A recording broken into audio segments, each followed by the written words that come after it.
안녕하세요. 음, 나는 나 방송 45번째 시간이 되었습니다. 어, 제가 이제 처음 시작할 때 박인철 방송 나는 나 이렇게 소개를 하는데, 오늘은 제 이름을 빼버리고 그냥 나는 나 방송으로 소개를 했습니다. 특별한 이유가 있는 건 아니고, 뭔가 좀 하도 제 유튜브가 재미가 없다라는 얘기들이 많아서 어떻게든 변화를 좀 줘볼까라는 제 나름대로의 어떤 그 노력이라고 생각하시면 되겠습니다. 노력치고는 되게 재미가 없죠. 지난 시간까지 그 고난에 대해서 말씀을 드렸었는데, 고난을 이겼을 때는 그 가장 좋은 친구가 된다라는 말씀을 드렸었습니다. 사실 그 고난이라는 것이 뭐 이제 뭐 비슷한 얘기로 뭐 고생이라는 표현도 있고 또 고통이라는 표현도 있고, 하여튼 그 괴로울 고를 이제 쓰면은 다그 피곤하고 힘든 그 상황이 되겠죠. 이 불교 석가모니께서 이제 인류에게 가르쳐 주신 것을 가장 핵심을 보자면은, 고는 그럼 그 도대체 그 고의 원인이 무엇이냐라고 했을 때 집착에 있다라는 얘기를 하십니다. 그걸 이제 고집멸도라는 그 짤막한 이제 단어로 표현이 되는데, 그러니까 고를 그 불러들이는 가장 주된 원인은 집착에 있는 것이고, 그 집착을 멸했을 때, 즉 집착이 없어졌을 때 고도 또한 없어지는데, 그 집착을 멸하기 위해서는 즉 어, 자기 수행을 통해서 진리를 깨닫게 되면 윤회에서 허우적거리는 그러한 그 고해의 바다를 벗어날 수 있다라는 그런 가르침까지 주는 것입니다. 사실 뭐 인생이 고다, 뭐 중생의 삶이 고해다라고만 얘기를 했다면은 그 여기까지나 그 질병을 진단하는 데 불과했던 것이고, 거기에 대한 그 치유 방법을 그 제시했다라는 점에서 인류의 진정한 의사가 아니었는가라는 생각을 하게 됩니다. 뭐 고라는 것이, 그러니까 쉽게 얘기해서 팔만대장경 이 통째로 어떻게 하면 고에서 벗어날 수 있을 것인가를 이제 설명한 얘기들인데, 그렇게 따진다면 그 부처님이 그 견성을 하시고 나서 45년간 무수한 중생들을 위해서 설법을 한 모든 내용이 고를 벗어나기 위한 방편을 설명하신 것이다라고 본다면은, 제가 이렇게 한두 마디 떠들어 가지고 이렇게 하면 고통을 벗어날 수 있습니다 라고 큰소리 쳐봐야 그야말로 부처님 손바닥 안에 서러공부에 불과한 것이 되는 것이고, 다만 제가 그렇게 그 대단한 어떤 깨우침을 가진 것도 아니지만, 다만 저희 그 평범한 삶 속에서 어떻게 그 고통을 헤쳐왔는가라는 작은 하나의 샘플을 보여드릴 뿐입니다. 사람은 80억 모든 인구가 저마다 다 각각의 삶을 가지고 있는 것이고, 그러한 삶 속에서 저마다 닥쳐오는 그 고통을 그 받아들이는 자세 또한 모두 다를 것입니다. 그래서 제가 말씀드리는 것들이 뭐 이것이 정답이다라고 주장할 그 권리도 없고 그러고 싶은 생각도 없지만, 단지 무수한 그 고난을 헤쳐나가는 과정에서 하나의 그 사례로서 이럴 때 이렇게 헤쳐나가는 방법도 있었구나라는 참고로만 해 주신다면은 저로서는 소기의 목적을 달성하는 것이다라고 말씀을 드릴 수가 있겠습니다. 우리가 그 맞닥뜨리는 모든 삶이 그야말로 생로병사 그 자체가 그 고통의 한 과정이고, 심지어 죽음과 삶을 반복하는 그러한 과정이 결국 고를 벗어나지 못하는 윤회의 굴레 속에서 허우적거리는 삶의 모습이다라고 했을 때, 우리가 그 한 사회를 이루면서 살아가는 사회적 동물로서의 우리 인간이 좀 어떻게 해서 그 고난을 줄여나갈 수 있을 것인가. 가장 궁극적으로는 그 부처님처럼 수행을 통해서 견성을 하고 진리를 깨달은 다음에, 아, 인간의 삶의 본질이 바로 이러한 것이었구나라고 깨달은다면 가장 이상적인 것이겠지만, 그게 그렇게 쉬운 일이었더라면은 오늘날 이렇게 세상이 어지럽고 여전히 수천 년 동안 그 고의 바다에서 허우적거리지 않았을 것입니다. 그래서 인간이 그야말로 평범한 중생들이 이 삶을 살아가면서 어떻게 했을 때 좀 더 그 고난을 정면으로 맞닥뜨리고 헤쳐나가서 그것을 또 친구로까지 만들어낼 수 있을 것인가. 그 부분이 저의 평생을 안고 살아가는 숙제라고 볼 수가 있겠습니다. 삼국지에 보면은 이제 제갈량이 그런 얘기를 하죠. 모사제인이고 성사제천이다. 즉, 일을 도모하는 것은 인간에게 달려있지만 일을 성사시키는 것, 그러니까 일을 완성시키는 것, 하늘의 뜻에 달려있다라는 얘기를 합니다. 다시 말해서 인간이 할 수 있는 최선의 노력을 다 하되 그 성패에 연연해 가지고 거기에 집착하면은 그 자체가 고가 되어버리는 것입니다.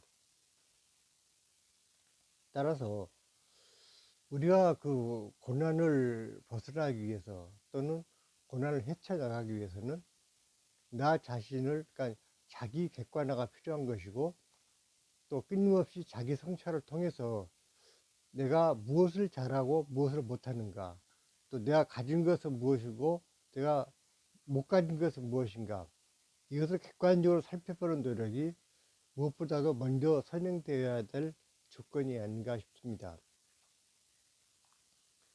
제가 이제 고등학교 때 그 가난을 조금이라도 헤쳐나가기 위해서 목공예를 배우고 그걸로 돈을 벌기 위해서 발버둥 쳤다는 얘기는 이 수차례에 걸쳐서 말씀드렸었는데, 그러한 그 고난이 물론 나에게만 닥쳐오는 것은 아닐 것입니다.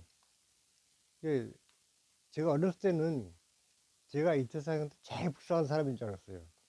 왜냐하면은 어렸을 때 사실 어린 아이들은 엄마 품에서 자라는 것이 가장 그 행복한 삶일 텐데, 저는 이제 어머니가 다른 가족들은 서울로 다 가시고 저만 외갓집에 남아가지고 그 할아버지 할머니를 모시면서 이제 살고 있었고, 그것이 또 내가 장애인이라는 그 활동의 한계 속에서 제대로 뛰어놀지도 못하는 그런 상황이었고, 겨우 이제 그야말로 큰 꿈을 품고 서울에 올라왔더니 가난에 허덕이면서 그 학교 등록금마저도 늘 밀리는 그런 상태가 되니까, 나는 왜 이렇게 재수가 없고 운이 나쁜 사람인가 라는 생각을 했었습니다. 근데 가만히 살펴보니까, 물론 제가 그 제 앞에 닥쳐온 그 상황들이 뭐 그렇게 썩 좋은 건 아니었지만, 그렇다면은 그러지 않은 다른 모든 사람들이 다 행복한가? 그런 것도 생각해보니까 그것도 아닌 것 같더라고요. 예를 들어서 재산이 수천억, 수조가 되는 재벌들이라고 해서 그 사람들은 고민거리가 없을까요? 오히려 많은 재물을 가지고 있는 사람일수록 고민거리는 더 많지 않을까라는 생각까지도 하게 됩니다. 왜냐, 가난한 사람은 최소한 뺏길 건 없잖아요. 그렇지만은 그 재산의 수천억이 넘는 사람들은 얼마나 뺏길 게 많겠습니까?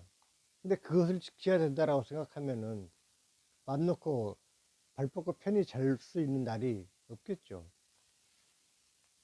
물론 이렇게 얘기하다 보면은 에이, 너는 뭐 가진 거 없으니까는 그렇게 어떤 자기 위안을 삼기 위해서 말하는 것이고, 그렇다면은 너는 너한테 수천억 재산 안겨주면 안 가질래? 라고 묻는다면은 또 저도 할 말이 없게 되겠습니다.